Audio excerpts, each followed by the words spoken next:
मेरे एकेडमी में आप सभी का बच्चों एक बार फिर स्वागत है। मैं बाबूराम आज आप सभी के बीच बच्चों एक बार फिर हाजिर हुआ हूँ। ऑक्सीकरण और अपचयन की इलेक्ट्रॉनिक अवधारणा हम कंप्लीट कर चुके हैं। तो आज बच्चों हम बात करेंगे ऑक्सीकरण संख्या अवधारणा। जी हाँ बच्चों, ये भी आधुनिक अवधारणा है। इसके आधार पर हम ऑक्सीकरण और अपचयन की अवधारणा के बारे में बात करेंगे। अगर आपने बच्चों अभी तक पुराने दोनों वीडियो नहीं देखे हैं तो आप आई बटन पर क्लिक करके सबसे पहले वो दोनों वीडियो देख सकते हैं, क्योंकि बच्चों हमने इस यूनिट को सीक्वेंस में शुरू किया है।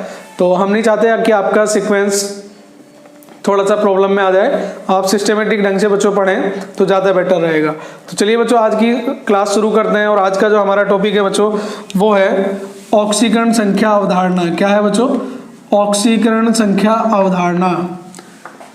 मतलब बच्चों हम किसी भी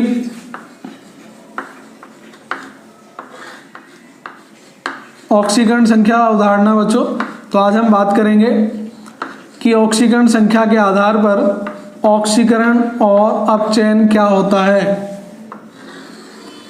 ऑक्सीकरण संख्या अवधारणा, ठीक है बच्चों, यानी कि ऑक्सीडेशन नंबर का जो कॉन्सेप्ट है वो क्या कहता है।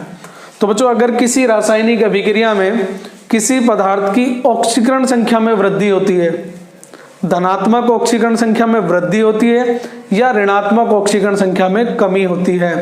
अगर आप मैथ के स्टूडेंट हो तो डायरेक्ट समझ लीजिए, किसी पदार्थ की ऑक्सीकरण संख्या में अगर वृद्धि होती है तो अभिक्रिया कहलाती है ऑक्सीकरण। तो बच्चों मैं बात करता हूं ऑक्सीकरण की। इस अवधारणा के आधार पर बच्चों हम पहला पॉइंट पढ़ेंगे अब ऑक्सीकरण। तो आप लिख सकते हैं ऑक्सीकरण संख्या की अवधारणा के आधार पर ऑक्सीकरण बच्चों किसे कहते हैं। ठीक है, तो ऑक्सीकरण किसे कहते हैं बच्चों? तो मैंने बताया था वह प्रक्रिया जिसमें एक परमाणु, अणु या आयन की ऑक्सीकरण संख्या में क्या होती है बच्चों? वृद्धि होती है। तो वह प्रक्रिया जिसमें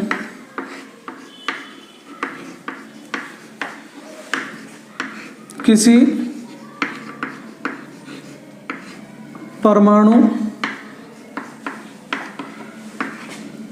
अणु या आयन, परमाणु, अणु या आयन की धनात्मक ऑक्सीकरण संख्या में वृद्धि होती है। कौन सी बच्चों? धनात्मक ऑक्सीकरण संख्या में वृद्धि होती है।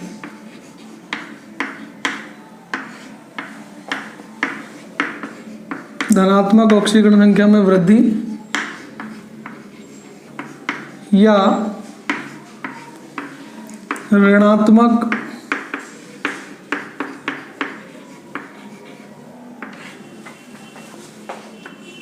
ऑक्सीकरण संख्या में कमी होती है।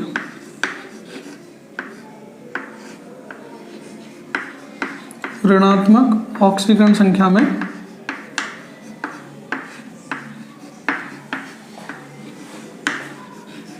कमी होती है।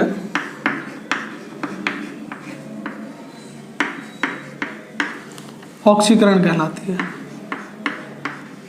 एक बार फिर ध्यान रखिए बच्चों, मैंने कहा था ऑक्सीकरण किसे कहते हैं? अगर ऑक्सीकरण संख्या में वृद्धि होती है।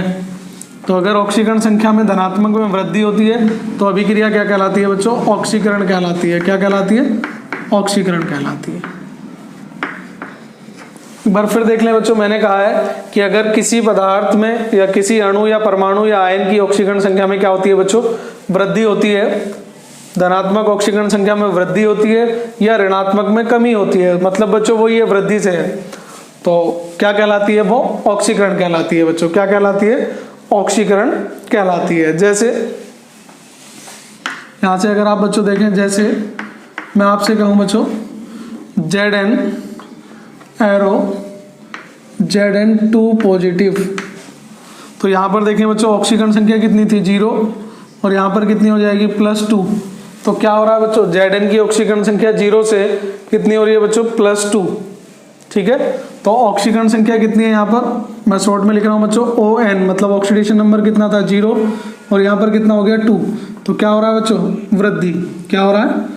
वृद्धि। तो ऑक्सीकरण संख्या में अगर वृद्धि होती है तो अभिक्रिया क्या कहलाती है? ऑक्सीकरण कहलाती है। क्या कहलाती है? ऑक्सीकरण। दूसरी देखें बच्चों Pb 2 positive arrow Pb 4 positive, तो यहाँ देखिए बच्चों प्लस वाली ऑक्सीकरण संख्या कितनी थी 2, यहाँ पर कितनी है 4। तो यहाँ भी क्या हो रहा है बच्चों वृद्धि, धनात्मक ऑक्सीकरण संख्या में वृद्धि। तो अभिक्रिया क्या कहलाएगी, ऑक्सीकरण। क्या कहलाएगी, ऑक्सीकरण। अगर हम बात करें बच्चों ऋणात्मक की, तो ऋणात्मक में आप Cl नेगेटिव का एग्जाम्पल दे सकते हैं। किसका बच्चों, Cl नेगेटिव का, जैसे Cl नेगेटिव एरो Cl। तो यहाँ पर ऑक्सीकरण संख्या देखिए बच्चों कितनी है -1, क्योंकि चार्ज -1 है, और यहाँ पर कितनी है 0। ठीक है बच्चों, तो क्या हो रहा है, ऋणात्मक में क्या हो रही है बच्चों, कमी हो रही है। जो मैं कहना चाह रहा था, ऋणात्मक ऑक्सीकरण संख्या में क्या हो रही है, कमी, क्योंकि -1 से क्या हो गया 0, खत्म हो गया। यानी कि यहाँ पर भी बच्चों एक तरीके से क्या है, वृद्धि है। और ये अभिक्रिया भी क्या कहलाती है, ऑक्सीकरण कहलाती है। ठीक है बच्चों, तो ये रहा हमारा ऑक्सीकरण संख्या के आधार पर। ऑक्सीकरण किसे कहते हैं, वह प्रक्रिया जिसमें किसी परमाणु, अणु या आयन की धनात्मक ऑक्सीकरण संख्या में वृद्धि होती है या ऋणात्मक में बच्चों क्या होती है, कमी होती है। तो वो क्या कहलाती है, ऑक्सीकरण। इसी बेस पे बच्चों हम किसकी डेफिनेशन देने वाले हैं, अब अपचयन की। किसकी डेफिनेशन देने वाले हैं, अपचयन की। अपचयन किसको बोलते हैं बच्चों, रिडक्शन को। किसको बोलते हैं, रिडक्शन को। तो बच्चों इसमें हम लिखेंगे वहीं से, मैं आपको अलग से नहीं बता रहा हूं। वह प्रक्रिया जिसमें किसी परमाणु, अणु या आयन की धनात्मक ऑक्सीकरण संख्या में वृद्धि क्या होती है बच्चों, धनात्मक ऑक्सीकरण संख्या में वृद्धि की जगह बच्चों कमी आ जाएगा। धनात्मक ऑक्सीकरण संख्या में कमी होती है या ऋणात्मक ऑक्सीकरण संख्या में वृद्धि होती है।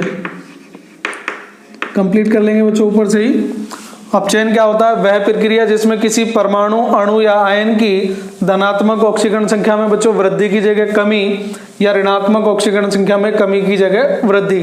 तो अभिक्रिया क्या कहलाती है बच्चों, अपचयन अभिक्रिया कहलाती है। क्या कहलाती है, अपचयन अभिक्रिया कहलाती है। देखें बच्चों, जैसे तो बच्चों जैसे में अगर आप देखें,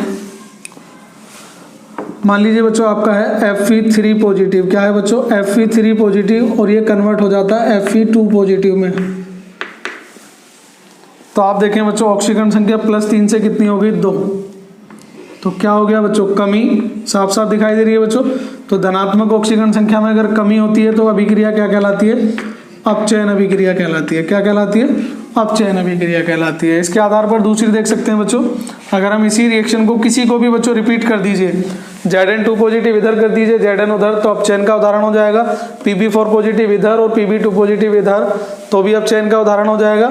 इसका मतलब बच्चों जैसे Cl एरो Cl1 नेगेटिव, तो यहाँ 0 से बच्चों और क्या बढ़ गई, नेगेटिव ऑक्सीकरण संख्या बढ़ गई, यानी कि यहाँ भी एक तरीके से बच्चों क्या हो रही है, कमी। तो इसको क्या बोलते हैं बच्चों, अपचयन। क्लियर बच्चों, तो मुझे उम्मीद है कि आपको ये समझ में आ गया होगा ऑक्सीकरण और अपचयन की ऑक्सीकरण संख्या अवधारणा। तो बच्चों इस तरीके से हमने तीनों तरीके कर लिए हैं आपके। पहला था बच्चों हमारा क्लासिकल कॉन्सेप्ट, यानी कि प्राचीन अवधारणा क्या थी। उसके बाद बच्चों हमने सीखा था इलेक्ट्रॉनिक अवधारणा, और जो आज का हमारा टॉपिक है बच्चों ये है ऑक्सीकरण संख्या अवधारणा। तो ऑक्सीकरण संख्या के अवधारणा के आधार पर आप छोटा सा एक पॉइंट याद रखेंगे, याद करने के लिए, कि अगर ऑक्सीकरण संख्या में वृद्धि होती है, ऑक्सीकरण संख्या में बच्चों क्या होती है, वृद्धि होती है, तो अभिक्रिया ऑक्सीकरण अभिक्रिया कहलाती है। तो अगर वीडियो पसंद आया तो बच्चों प्लीज लाइक कीजिए। अगर अभी तक आपने हमारे चैनल को सब्सक्राइब नहीं किया है तो चैनल को सब्सक्राइब करें, और सबसे पहले नोटिफिकेशन पाने के लिए बेल आइकन को प्रेस करना बिल्कुल ना भूलें। तो बच्चों आज के लिए इतना ही, मिलते हैं नेक्स्ट वीडियो में। तब तक के लिए जय हिंद, जय भारत, धन्यवाद बच्चों।